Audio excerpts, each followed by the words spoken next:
We hit 200,000 45 days out from launch, and then we hit 300,000 just 3 months out from launch. We pumped in, I think, $500 into one Instagram ad on a reel that we made.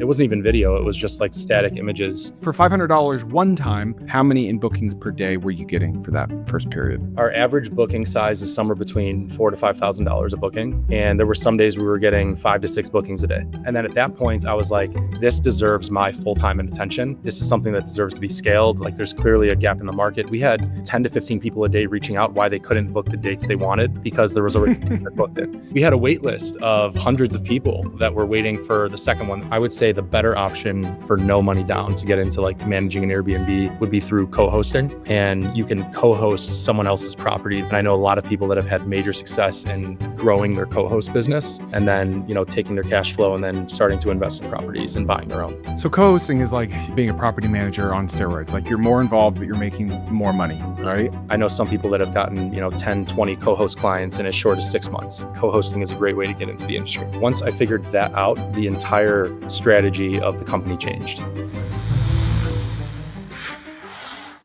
Meet Kyle.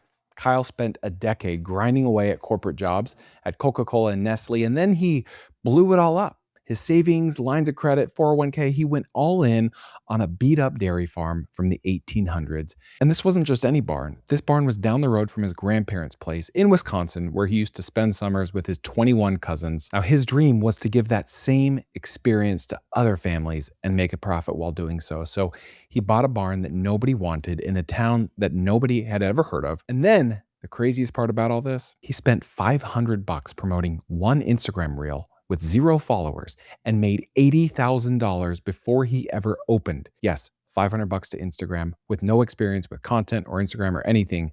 And he turned that $500 into $80,000 before opening. Now he's got 15 of these unique Airbnbs. So if you don't have the money to buy an Airbnb, fear not, because we talk about co-hosting at the end, which is a way to do what he does without having to buy your own Airbnb. And no, it's not that scammy Airbnb arbitrage that you see those course gurus talk about. You're going to love it. So, Kyle, are you confident that by the end of this episode, people will have enough information to get started in short-term rentals? Absolutely. Okay. Even if they don't have a ton of money? Absolutely. If you had like 3 sentences to describe what makes your Airbnbs, your short-term rentals different, what are they? I think we create some of the most immersive, experiential hospitality destinations in the country. And I think what we do differently is we're not just opening up another Airbnb or a place to sleep. We're creating experiences because people don't just want to travel for a place to sleep. They want to travel for an experience and to create memories. So once I figured that out, the entire strategy of the company changed. That we wanted to create experiences and memorable things that people wanted to share with people. They're not going to send you a picture of a cool couch they sat on at an Airbnb or where they slept in a bedroom. They'll send you a picture of the indoor petting zoo or the helipad that they got picked up on in their backyard for a sky tour, or an indoor pool that has a swim up bar and a rock climb wall. So we started focusing very heavily on the guest experience and heavily investing in amenities in the properties that we were building, that we knew were going to A, go viral on social media, but also B, create these things that we're inventing and innovating in the space instead of just copycatting another operator out there. Because you go to a place like the Smokies, you'll see thousands of cabins. They all use the same amenities and they do the same thing. So we wanted to be different. We wanted to create new things that people were going to stop their scroll and travel across the country to stay at. Okay. So of all the different types of Airbnbs, barn dominiums, tree houses, whatever, like, what are yours? What do they look like? I specialize in acquiring overlooked commercial structures and turning them into places that people actually want to travel for. So things like barns primarily, and also warehouses now, that you drive by every day throughout rural America, and it's just another barn, another warehouse. It might look dilapidated or might be 100 years old. A couple of our properties are dairy barns from the 1800s. And, we found that people really enjoy the history of the property and the structure and what it used to be and what we've turned it into. So I personally don't use the MLS much. I use commercial platforms like Crexy and LoopNet and Land.com to acquire the properties and basically overlook buildings that everyone else thinks they have no life and there's no redevelopment and there's no adaptive reuse. We come in and we turn them into destinations. Okay. And how many properties do you have today? 15. Okay. And if you were to break up all 15 with regards to like category, airplane hangars, barns, whatever, how would they break out? 14 of the 15 are under the brand Big Sky Barn House. So they're all either renovated old barns from the 1800s that used to be active dairy barns. One of them, which is our newest brand we just launched, is Wild Wild Warehouse, and it is a rural Iowa warehouse outside of Des Moines, Iowa, that we took, and it was just an abandoned warehouse in the cornfields of Iowa, known to be somewhat of a boring state, and we turned it into one of the best, most exciting vacation rentals in Iowa. Okay, so your first one ever, walk me through that. Like, how did you find the property? How did you look at it, et cetera? Yeah, it was a great story. I was still working my data software job, slinging data, and had a break. I was on lunch, and I was at the time planning to build a barn, and I wanted it to look rustic on the outside and resemble my grandparents' barn when I was growing up. Were you wanting to build this for an Airbnb or for your own personal use? For a vacation destination for my family, but also Okay. to welcome other families. I actually found the first one that we ever did on a realtor.com article. They post every single week Mm. the most organic viral homes on their platform that got the most organic clicks Mhm. that week. And number one on that list was our flagship location. Number two was like this $50 million Tennessee estate. And I was like, how is this dilapidated dairy barn in Arena, Yeah. Wisconsin, like a no-name town in the middle of nowhere, Wisconsin, number one on this list? And I was going through every single week's list just to look for consistencies of like what types of homes were going the most viral on realtor.com when they became for sale. And I just was curious. I wanted to know what that home sold for. I thought that it got gobbled up. So through doing public search records on that property, I found that it was actually taken off market a few months ago. And I went directly to the white pages and started a white page account and found every single number affiliated with that last name and made 50 phone calls in the next 30 minutes until I found someone that was the owner of that property with that name.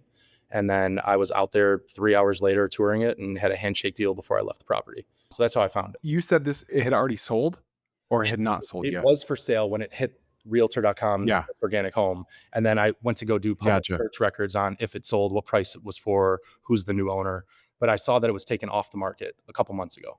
Oh, okay. Okay, so it was listed on realtor.com. It got a ton of organic Yeah, virality just because of how unique it was, and you're like, "Whatever happened to this?" You do some digging, and it was taken off market. correct. It was taken off market, and that was really intriguing to me. So I was planning to build a barn at that time from scratch. But through doing research, and then I was like, "Where's Arena, Wisconsin?" And it ended up being 45 minutes from my grandparents' barn in Wisconsin, in the same part of the state. Mm, And that was even more appealing to me from my experience growing up at my grandparents' barn. So yeah. that's kind of how I came across it and just started cold calling. Is this the one? That's the flagship This location, is the first one ever? first one ever. Okay.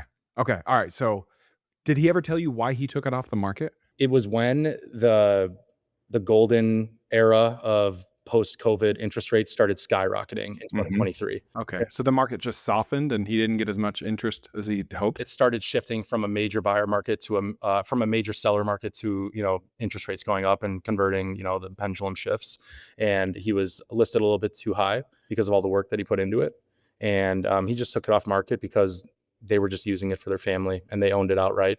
And Okay. it never looked anything like this. We did the conversion obviously, but the actual bone conversion from a dairy barn to a base home was already done before we bought it. Hey, please subscribe to the channel. Whether you're on Spotify, Apple, YouTube, doesn't matter. It would mean a ton. I'm almost surprised like it went so viral, it got so many clicks, and he didn't just like stick it out. Because if I'm him, I'm thinking I knew my barn was special, but holy crap, number one on this list, like someone's got to buy this, you know? Yeah, he actually wasn't even aware that it was number 1 on Realtor. Oh wow. Okay, well that changes things. Very old school Huh. concrete guy, his Yeah. Realtor got some good features and press for him, but that market, if you remember in early 23, it started shifting very rapidly, from Oh early yeah. 2023 to Yeah. late 2023, so that changed buyer sentiment and, seller sentiment as well, and that's kinda why they weren't able to sell. Well, it was a double whammy because people weren't like staying in Airbnbs as much as they were during COVID either. So it was a double whammy, right, for the Airbnb Absolutely. market.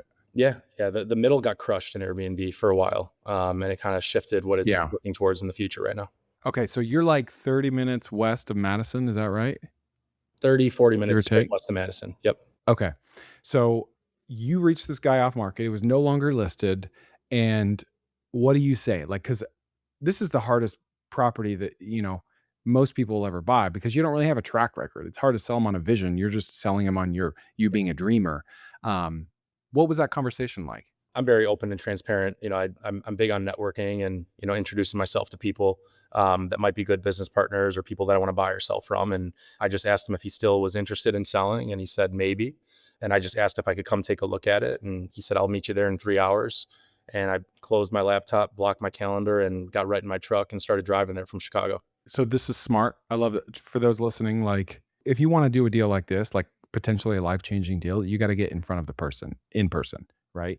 Whereas if you're like trying to scale this and like, you're going from 14 to 15 and your time is much more limited, that might not always be possible. But I think it was really smart of you to get in front of him in person, belly to belly, as they say, because this is kind of a unique ask, right? Absolutely.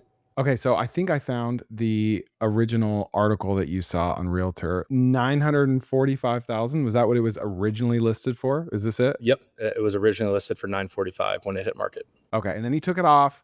He doesn't have as much leverage anymore. How does that pricing conversation go? We ended up acquiring it for 775, and Awesome. Okay. we got it commercially reappraised last year for 2.1 million. Wow. Okay. 775. What was financing like? Most of our properties, they're all commercial financing with small local community banks. And so Mhm. 20% down, 25-year amortization, 3 to 5 year balloon. Mhm. What about financing the build out? How'd you pay for that? We took out a business line of credit on a property that I had down in Tennessee and maxed out our equity on a cabin that we had in the Smoky Mountains.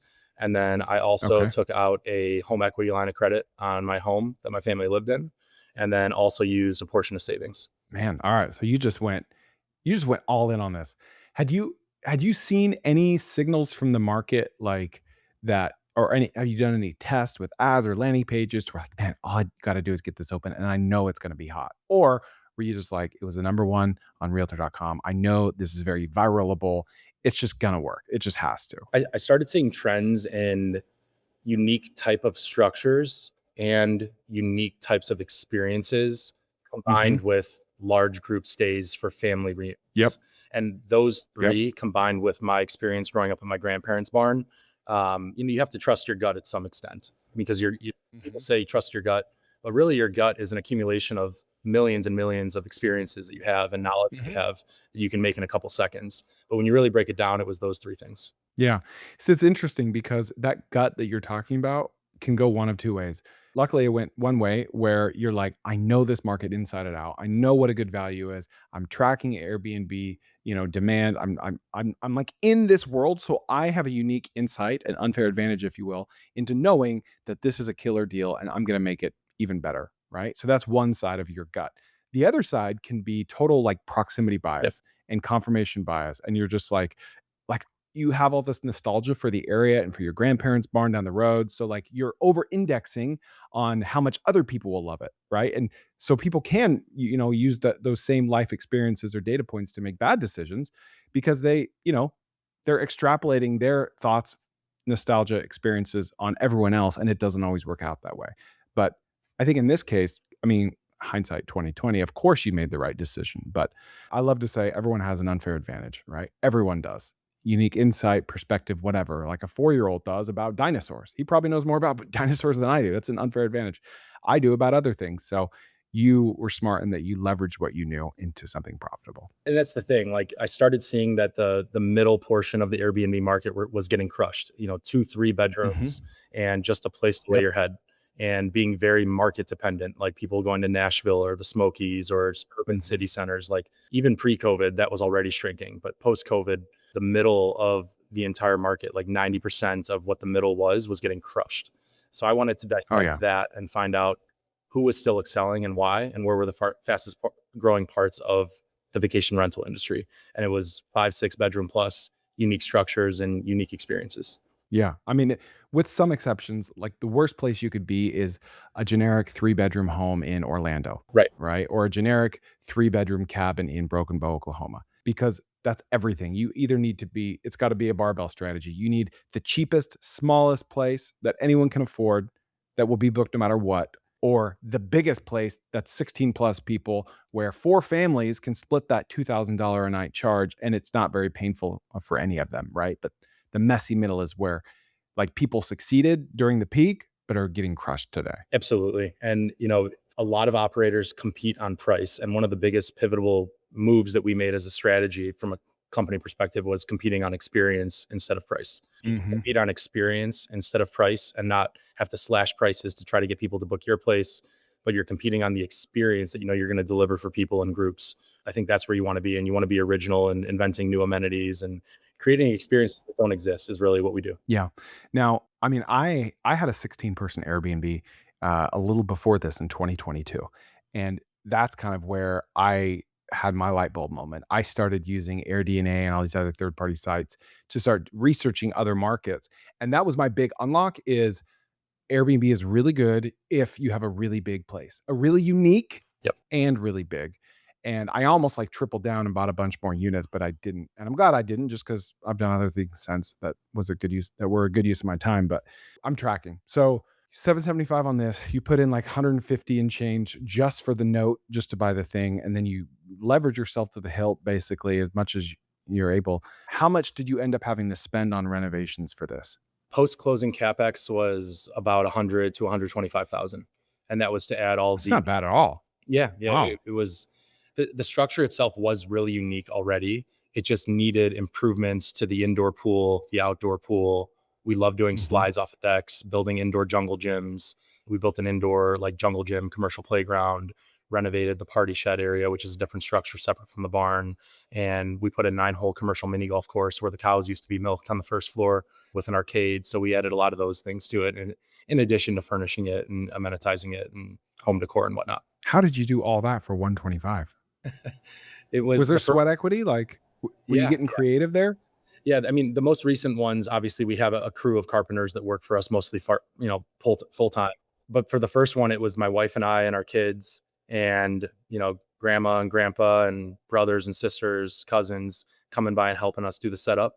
So we didn't have too much of a labor expense. It was kind of like a family setup, and we got it done in 30 days. We bought it September 1st, and we were out of there by the end of the month. Wow. Okay. Sorry, 30 days, you said?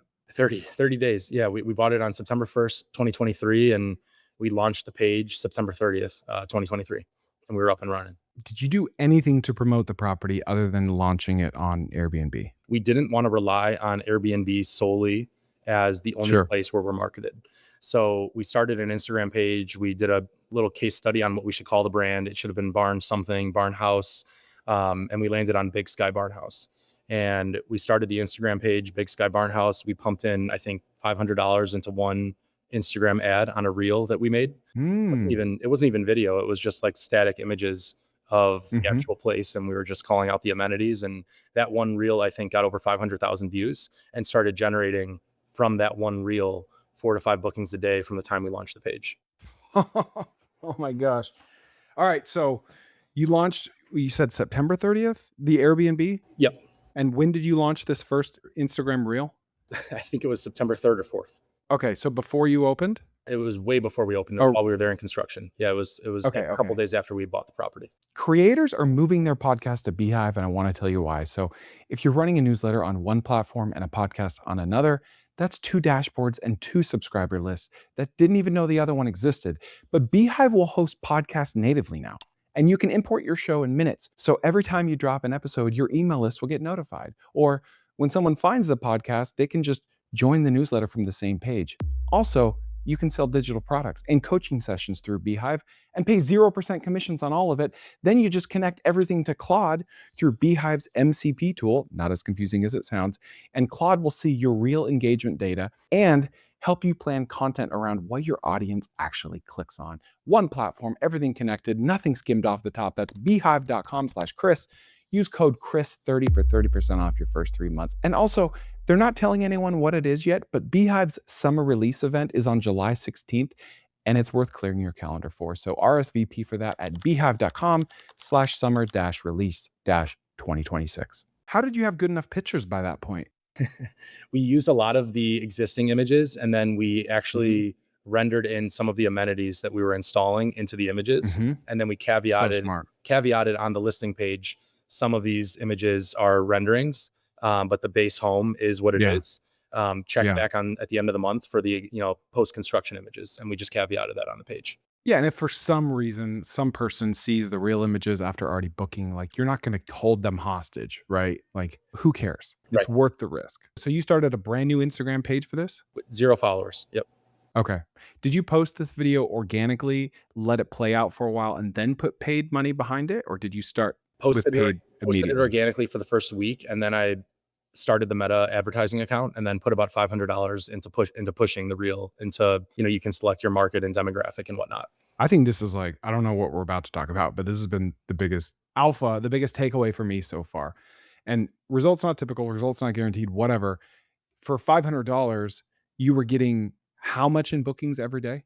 For $500 one time, how many in bookings per day were you getting for that first period? Our average booking size is somewhere between $4,000 to $5,000 a booking, and there were some days we were getting 5 to 6 bookings a day. Oh my gosh. What would you say the total ROI was, not including repeat guests, but just for the first guest for all those bookings that came directly attributable to that $500 campaign? How many in bookings? That's a great question. I believe when we were fully done and we left and the page was up and running. I'm sorry, the page was up and running when we fully finished the construction and we were, gone, and we're just like, okay, now we need to figure out our full marketing plan because we're done with construction. I think we had around 80,000 in bookings during the setup. Oh So my gosh. $500, and then we had, around 75, 80,000 in bookings before we left. I mean, by the time you open, you've paid back half of your down payment, basically, or three quarters of your build out costs, however you want to look at it. Yeah. Are you just like bouncing off the walls? You're just like, this is a home run. We did it. Like, we've made it. It's crazy because I remember like 2 days before closing, I was like, what am I doing? I'm like betting my life on this. Like I'm pulling out home equity lines of credit, taking out savings. I'm leveraging another property I have. If it doesn't work, like I could have gone bankrupt if it didn't work out. But I went all in because I believed that it was going to work. And even though there were people around me, being like, what are you doing? That's crazy. It's something that I felt really passionate about. And I just had a gut feeling that I knew it was going to work. And right after we set it up and we got the professional pictures done of the setup, the bookings soared from there. I think we hit 200,000 45 days out from launch, and then we hit 300,000 in bookings just 3 months out from launch. And then at that point, I was like, this deserves my full time and attention. This is something that deserves to be scaled. Like, there's clearly a gap in the market. We had 10 to 15 people a day reaching out why they couldn't book the dates they wanted because there was already a group that booked it. And then You're like, we need more barns, baby. we had a wait list of hundreds of people that were waiting for the second one that we said we were going to open up soon. And then we ran into the issue of where are we going to find the next one and how are Mhm. we going to do it again? And at that point, it was when I put in my notice at my corporate job and then just went full time into building this. Did you start coming up on your prices as your wait list grew? Yeah, we made a big mistake in pricing. We were not set up on dynamic pricing for the first few months, so we had a flat Mm. rates for weekends and weeknights before we got set up on Price Labs, which is our dynamic pricing software where you can set baselines so it doesn't. But like the pricing is very elastic. I mean, the average lead time for our bookings is 6 to 8 months. There's a date that starts getting 5, 4, 3, 2 months out. It'll drop from 1,500 to 1,000 to 700 a night. But on the flip Mhm. side, if it's something that people are clicking, just like airline ticketing works, and you have 500, people click a date for a group at one property, it'll go up to 4 or 5,000 a night. So we've seen as high as Mm. in the high fours, low fives for a night, but as low as 7, 800 a night. So the software, once we unlocked that for our operations, it unlocked much more profitability for our pricing strategy. You charge between $700 and $5,000 a night based on demand and Correct. seasonality, et cetera. That's Correct. insane. What is your occupancy on this first unit average? At this unit, because it's still our flagship, none of the other properties have beat it yet, which is one of my personal goals, is to open up a location that will beat Mhm. this one. Is portfolio occupancy floats between 45 and 48%. And Okay. this location is at around 65%. Wow. And for some context, like if you owned an apartment complex, you'd be broke, Yeah, right? Like you just can't. But for Airbnb, that's very good from what I understand, absolutely. right? As a portfolio, I don't think I'd ever want to be above 50% occupancy. The property needs time to breathe for maintenance and Mhm. improvements, Mhm. and people just like wear and tear. Well, the same principle is true in other asset types as well. Like with an RV park, you never want to be at 100% occupancy because it means you're too cheap. 93, 95% is perfect because it means you've got equilibrium for what that market will bear. Looking back in hindsight, it's been 3 years plus. What about that property made it so successful that you realize now that you didn't back then? That's a great question. I think it's the the history that comes with the property. There's signage that we have up in the property that salutes back to, this was an 1800s dairy barn that was in operation in the area and Hmm. like fed the region.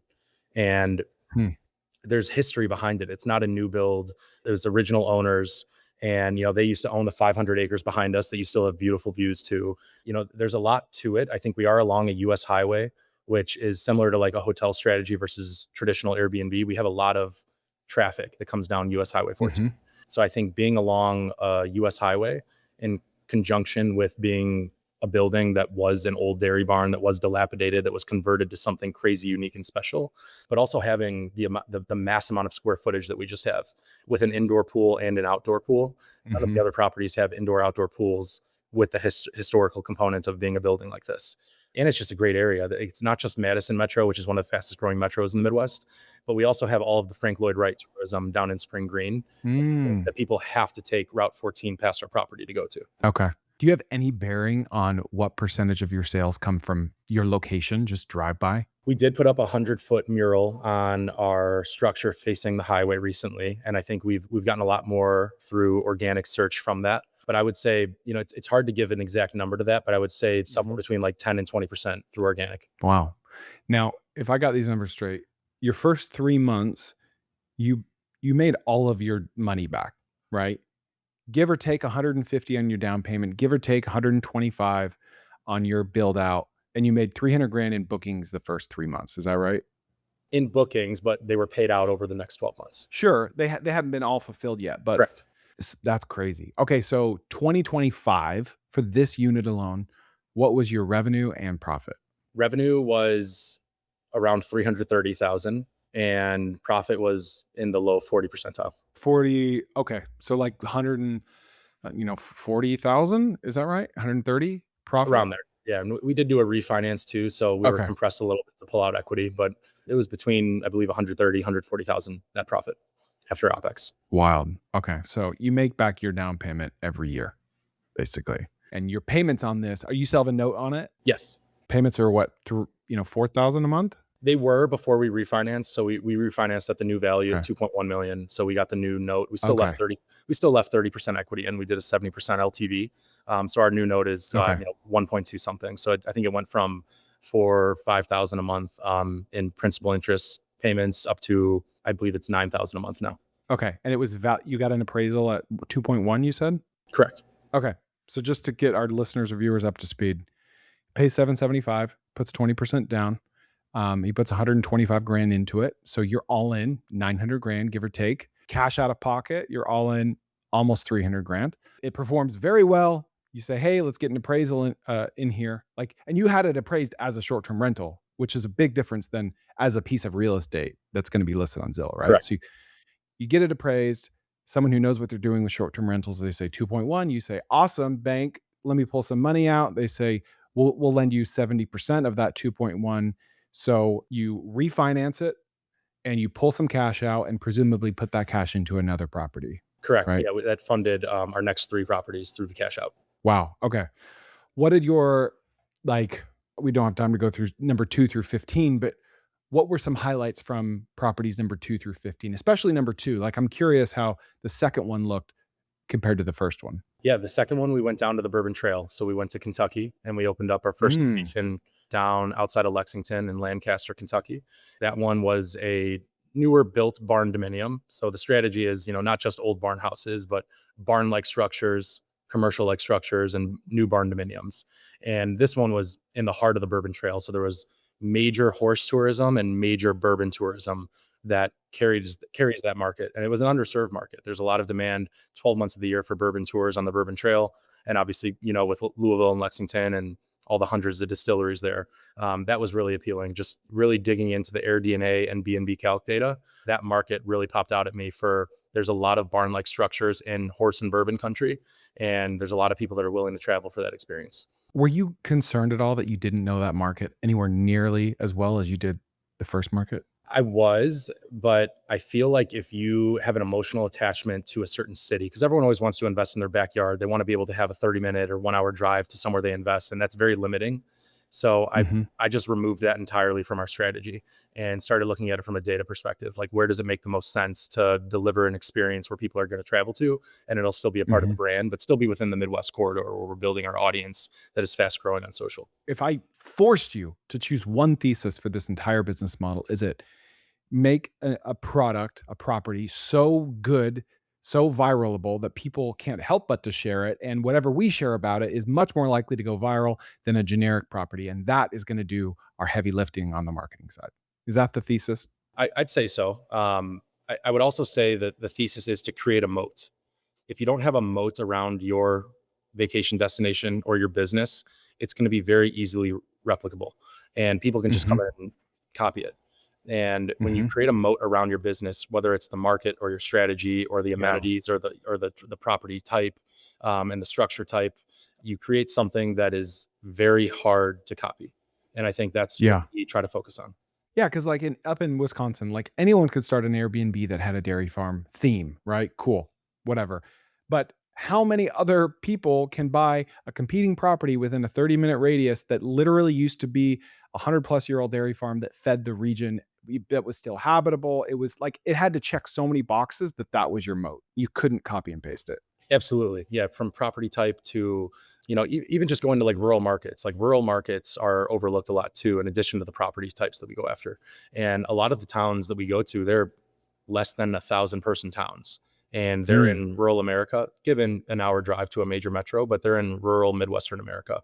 That's also very hard to swallow for a lot of investors in the vacation rental space, going to a market that doesn't have major demand. But sure. we've kind of gone against the grain in that realm and doubled down on rural destination stays. Let me dive in on that because 1,000-person town, on an island sounds like a terrible idea, but many of these are within 30 minutes of a 100,000-person town or a 30,000-person town. So, what metric do you look for to delineate between rural and too rural? Yeah, I think it starts with the major metro, whatever it is, because all of our properties are no more than a 60-minute drive from a major metro in Midwest America. So then I'll break down, of those major metro cities, which ones are fastest growing, have the best economic growth, which companies are moving there from the Fortune 500. What does population Hmm. growth look like? What does crime look like? Just a bigger picture of that major metro, and then just look at a zoomed out picture of a 1 hour drive around that major metro and find something with more acreage, less neighbors, unique property type. Okay, so like your Des Moines property, Lacona, that is what, an hour from Des Moines? 40 miles southeast of Des Moines. Okay, it's 52 minutes. Google Maps shows Yeah. 39.6 miles. Was that your most recent property? We acquired that on April 20th, 2026, and we just launched the page on June 4th. That is our most recent one. And so you did 14 barns and then one warehouse most Yep. recently. That's our first warehouse that we How did. how do you make that jump and why?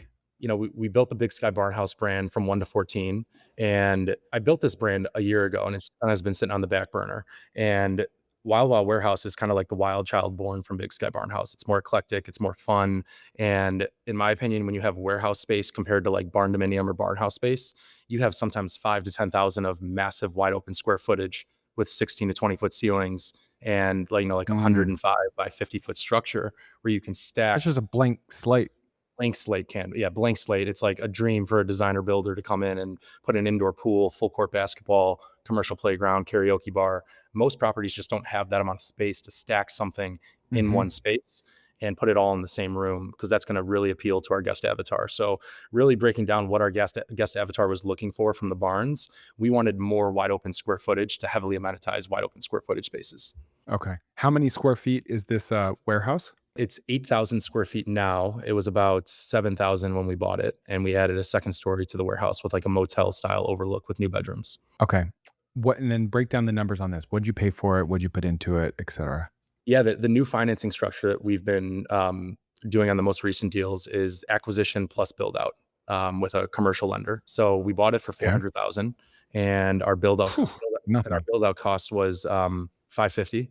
So total project Okay. was 950, and we put Okay. 20% down on the 950 price, and then the bank Uh-huh. funded the 550 build out for everything that we did to convert it Okay, so you put the 550 build out plus the 400 together, and all you put in was 20% on the total, on the right? 950. Correct. Yeah. Okay. How long did that take to build out? 40 days to the T. Jeez, how are you guys doing that so fast? That is so fast. I'm looking at pictures right now, and you got, was it a bowling alley? And in the Iowa Pool? location, we have Yeah. an indoor party pool room that has an indoor heated in-ground pool, open year round. Next to that, in the warehouse space, we have a full court basketball and soccer arena that doubles as a toss a touchdown arena. And then next to that, we have like a commercial grade, like nice kids playground, like the ones that you'll find at like a church or a school. We're not competing with like Mhm. everyone's backyard, like the wooden ones that rot and kind of showed, age over Mhm. time. So like a huge commercial playground wrapped by a custom infinity mini golf course. And then on the other side of that, we did a custom cowboy karaoke bar that has like a karaoke stage, a real karaoke machine, and just immersive artwork throughout the entire space. We work with an artist, Eric Harold, who comes in and he's one of our partners, and he designs and does all the murals throughout to kind of make it this immersive environment. And then we put 300 hex lights on the ceiling that change the entire ambience of the place. And those lights on the Mhm. ceiling also change to music. There's like a music sensing mode, which changes it to like a party warehouse, and which is awesome for family reunions and groups coming in. And in addition to that, the outdoor has like a fire pit and hot tub, and it's a really special place. It's been our most successful launch to date. We opened the booking page on June 4th. We're sitting here on June 29th, and we have roughly 190,000 in bookings in the last 25 days since we launched, which is by far head and shoulders the most successful launch we've had. And I think it really comes down to like, I remember like touring this place and I was like sitting here in this like empty shop that was like gravel floors and had nothing Mhm. in it. And I'm like grinning ear to ear, and the realtor's looking at me like, it's a shop with gravel floors. What do you see here? And Gravel floors. and I was like, Jeez. "This is gonna be amazing. Like, this is gonna be the best place ever." And she's like, "It's a shop. It's used for storage." And, really just the blank canvas square footage is what, was appealing to me. And, we've got this place has gotten 15 million views in the last couple weeks since we Oh launched my the page, and gosh. we started launching all the media and working with influencers and partners. People have really, liked the new concept and the new brand that we've launched. So, the plan is to build the Wild Wild Warehouse brand in conjunction with Big Sky Barnhouse and grow it the same way we did the barn brand moving forward, but kind of like sister companies. I'm just like floored right now because this is about as rural as you get. Oh yeah. Okay. Like you're an hour from a metro, AKA Des Moines, Iowa. Like an hour. And Lacona has 354 Yeah. people in it. And is this a place that has like some random like Hamilton, Missouri? People come from all over the world to go do quilting, right? Does it have a place like that, or is it just there's nothing in Lacona? There's Lacona has a great community, and I've got to meet like everyone in the community, probably most of the people in the town, like really sense of pride of like where they're from and what they do. So like the community itself is awesome. There's nothing really in Lacona. There's one dive bar called Backroads, which is an awesome bar, and our crews were there eating dinner and playing billiards for most of the build out. And there's really nothing to do in Lacona itself. Like Wild Wild Warehouse is the only attraction in town. If you go a little bit farther outside of Lacona, obviously you have like Des Moines Metro and everything that Des Moines has to offer, which is the fastest growing Is Midwest. this it right here? No, if you go north of where's City Center, it should be one of those places right on the left there, right there, with that big, Okay, because I know I right saw the across. picture of the football So yeah, field. we're right across from the football field. That right there, on the left side of the football All field, right. across the street. What was this warehouse used for before? Just storage, commercial storage. Oh my gosh. And how many acres was it on? We have about 3 acres, I believe. By the way, I have a new private YouTube community where I post exclusive interviews and videos that no one else in the world will see. All you got to do is pay $5 a month. And you know what? YouTube takes 30% of that. So I'm hardly getting anything from that. In addition, you're going to get every single 25 plus page business plan that we make from every episode we publish. And we sell these for $19 and we do 15 episodes a month. So this is about $300 a month worth of value plus extra interviews and videos that you'll never see anywhere else for $5 a month. And you can cancel anytime. You'll also get my previous backlog of every business plan I've ever published. So you can get the link right down below. It's all done right here on YouTube. And you'll even get little custom emojis or stars next to your name when you comment on videos so you can get priority replies from yours truly. Thanks a lot. A commercial storage warehouse with 8,000 square feet, there's thousands of those. Why did you pick this one? Des Moines Metro is the fastest growing metro in the Midwest. If you go to downtown Des Moines, there's cranes everywhere. There was I think a $3 billion development plan that was announced a few years ago to Des Moines City Center. So there's new sky rises, apartment buildings, new subdivisions being built out more and more into the rural area every single week. And there's a lot of Fortune 500 companies coming and opening up their headquarters, and population is just booming in Des Moines Metro. So there's more and more of a base that we can draw from. But the economic data was astonishing when you look at it. So we wanted to be just outside of that, a 45, 50-minute drive away. So is this going to be more successful than your first launch then when it's all said and done? I hope so. It is definitely pacing to take the number one spot. I think in 2 to 3 months, we'll know for sure if it does. But it has been the most Okay. successful launch in a 4-week period from any of the properties I've launched. How much do paid Instagram reels play into your strategy, or is organic the bigger needle mover? Yeah, we don't do any paid ads on Meta anymore at all. So Hmm. everything is organic. We do work with a select few travel influencers that we'll give them a free night stay, and they'll come in with their friends and family, and they'll feature the property, and they'll collab post with us on social. But we do have an in-house media team that does all the content and editing, and everything for the brand, and we just go all Okay. organic. Now, I'm totally with you on having an idea to do stuff like this. I get it, but where do you get ideas to put these hexagonal lights and the artwork and the carry? Like, where do you source all that inspiration from? I think it comes down to, creating a moat around your business. Like, I looked at the top 5 Airbnbs in Des Moines Metro before I bought this one, and I studied their pages for weeks, and I saw why they did so Hmm. well and what they had and what they were missing. And more importantly, what from our internal data at our portfolio, we can start to see, consistencies between, okay, people want pools, whether they're indoor or outdoor. If our guest Hmm. avatar is a family that has a little bit more disposable income and they have 20 to 40 people in their group, they want a nice playground, something they'd find at a church or a school. So we started investing heavily into pools and indoor commercial playgrounds that are heated and cooled year round, and just other unique experiences like the helipads and the indoor petting zoos and things like that. But for this property specifically, I think it came down to that. Okay. How many people are on average are staying at your properties? I'm sure there's a broad range, but take for instance your newest one and your oldest one. How big are these group sizes? Because on Airbnb you can only filter for 16 plus, right? Yeah, yeah, and we do have a direct booking website where we're 35% direct now. So we're relying less Wow, and less amazing. on legacy OTAs like VRBO and Airbnb. The thesis from the start was 20 was the magic number if you can sleep 20 people for a large group stay. Okay. So the first one in Arena, Wisconsin was 20 people that can sleep. We started moving more towards 30 and 40 person group stays, and higher Okay. bedroom counts. And this one in Iowa can sleep 30 people. Okay. And then diminishing returns after 30, I imagine. You start to get a lot more corporate retreats when you go bigger than that, and Okay. youth groups and things of that nature. Yeah. But 40 is our biggest one that we have. Now, one of the bigger risks with having, big Airbnb properties like this are parties. That's what we struggled with. What do you do about that? Like, obviously there's going to be parties, but like a destructive party or a teenage party, like how do you manage that? Heavily guest vetting and making sure that your marketing is consistently directed towards your guest avatar. So we set them up to be family friendly, and then all of our marketing is Mhm. directed towards families. So we naturally draw that type of guest avatar because of that. Not to say that you don't get the occasional bachelor party here and there, but usually because of the Mhm. price point that we're at, the groups that even come in to have a good time, whether it's a bachelor party or a mom's wine trip or whatever it might be, they're usually some of the more respectful groups because they're not trying to look for a place that's cheap that they can just throw a banger of a party at. Gotcha. When I had my 16-person Airbnb, I got this booking, didn't think anything of it.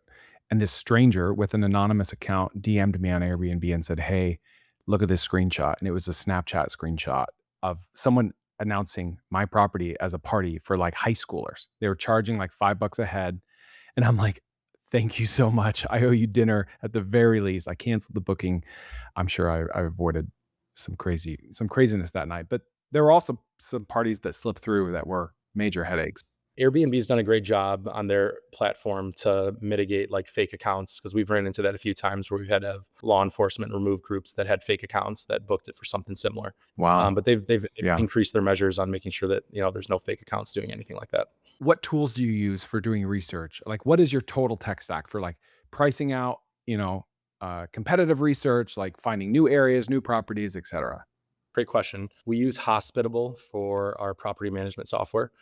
So we link all of our properties from our direct sites and all the OTAs that we're on to Hospitable. And, we obviously have all of our automated guest messaging with high touch point across 10 messages from time of inquiry to post checkout and everything in between. It's one of the best softwares. We've actually built our direct website off of the Hospitable API as well. It integrates the best out of any other property management software that I've seen. So Hospitable, number one, it's like the glue of the ops of the business. For acquisition and pro forma analysis, and just like researching markets and whether you want to get into co-hosting. B&B Calc is the I'd say Hmm. the best one that I've used. It's similar to AirDNA, but I think it's better than AirDNA.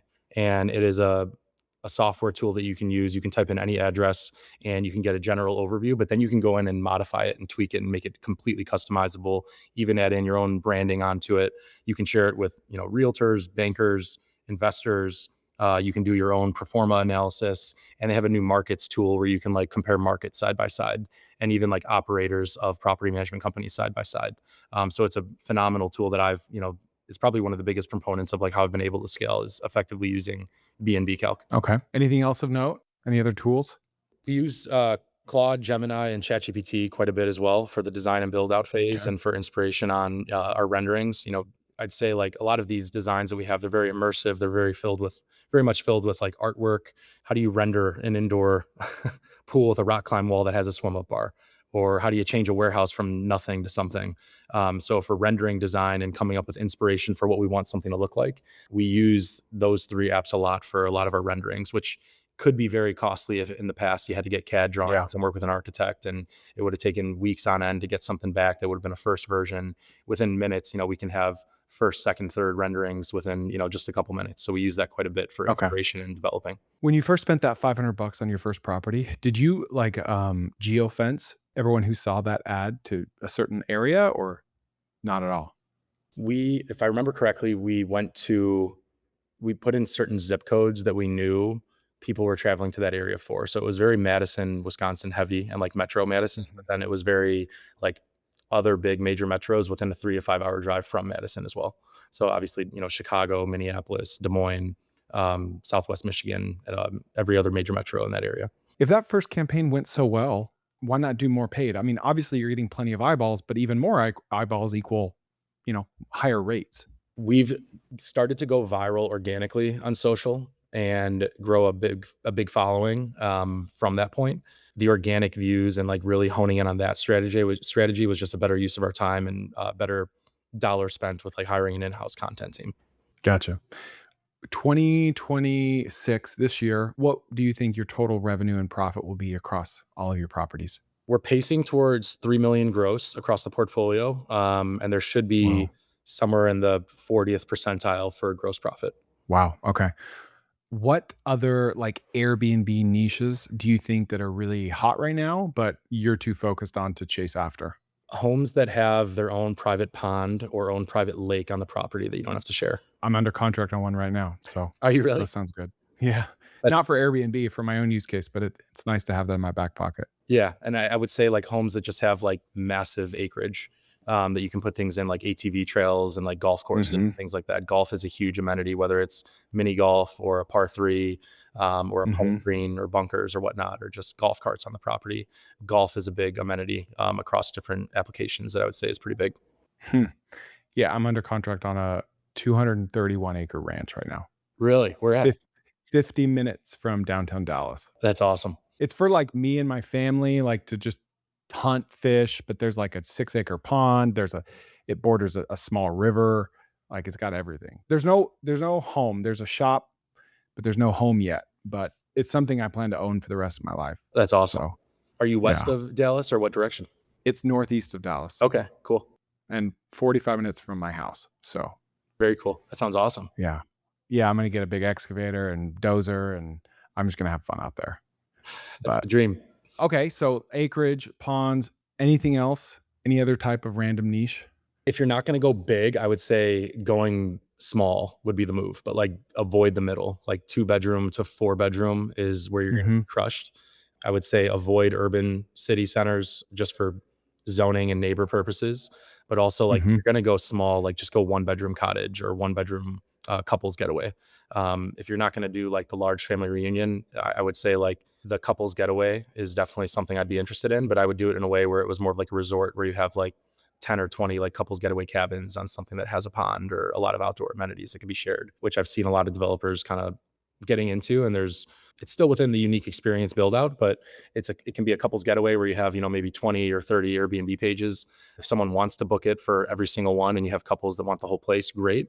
But I think if you're not going to go really big, just go really small for like the property type. What would the playbook be for someone that doesn't have a ton of cash that wants to like start dabbling in this? Like, is there a way in this industry to like test before you go all in or like use someone else's property? Like, I know that like Airbnb arbitrage, like house hacking is like not as sexy as gurus make it out to be, but what are you seeing? Yeah, arbitrage was really big for years, from like 2010 to 2020. It's really hard to be successful in Airbnb arbitrage. There are some people that I know that do still very well with arbitrage, but it's immensely harder to be successful in arbitrage. But arbitrage is a great way to start a lease, a long term lease, and then spend 5,000 on furniture and then launch it on Airbnb as long as your landlord is okay with it. There are some markets where you still can do that with low to no money down, if it comes furnished. I would say the better option, for no money down to get into like managing an Airbnb and get experience in real estate investing in that space would be through co-hosting. And you can co-host someone else's property that is the owner, that maybe they're not in Airbnb yet or they have potential to, and you can show them what they could be making if it's their second Hmm. home or if they're planning to move, or they could be upset with their current property manager. Like effectively you'd be taking over property management and marketing of a property. I mean, I know a lot of people that have had major success in growing their co-host business and then, taking their cash flow and then starting to invest in properties and buying their own. Tell me like an example of when co-hosting has gone well based on what you know and what that structure looked like. Yeah, I think if you're going to get into co-hosting, you have to be, you have to come across as the expert in Airbnb management. And I'm going to go back to B&B Calc. Like B&B Calc is the best tool you could use to get new co-hosting clients. And if you can go to a property owner that has never been showed anything like a Performa or a software tool that shows what they can make and you can confidently guarantee it, as best as you Hmm. can. I know some people that have gotten, 10, 20 co-host clients in as short as 6 months. And now they have this portfolio of Airbnbs that they manage and great experience that they're getting, sometimes 20 to upwards of 30% of all of gross revenue you make as a co-host. So it's a great way to get your foot in the door and start managing an Airbnb business by, and it's not easy. You still need to be resilient and persistent and Hmm. be a hunter. If you're passionate about it and it's something you really want to get in, co-hosting is a great way to get into the industry. So co-hosting is like, being a property manager on steroids. Like you're more involved, but you're making more money. How does that look though? If like with this first barn that you bought and you need to make real investments, who makes those investments? Or does that not really work for co-hosting? There's different types of co-hosting, right? But like there'll be some properties that aren't Airbnbs yet, and they're going to want the co-host's opinion on what the build out should be. How do we set it up to be something that's going to be unique in the market? I think the more that you can get the comp set and really fine tune and customize the B&B Calc report and bring that to them through your pitch on why you should be their co-host and their property manager and marketer, the more success you'll have. But I think if you just come in randomly and say, hey, I want to manage an Airbnb for you, you're not going to look like a professional and you're not going to be someone that they can trust managing their property. So I think it really comes down to just like professionalism and having like customized reports and just really knowing the market and their business and who you're going to attract and what improvements or renovations you should do. And from a co-host perspective, you'd have to convince the owner to come up with the renovations themselves.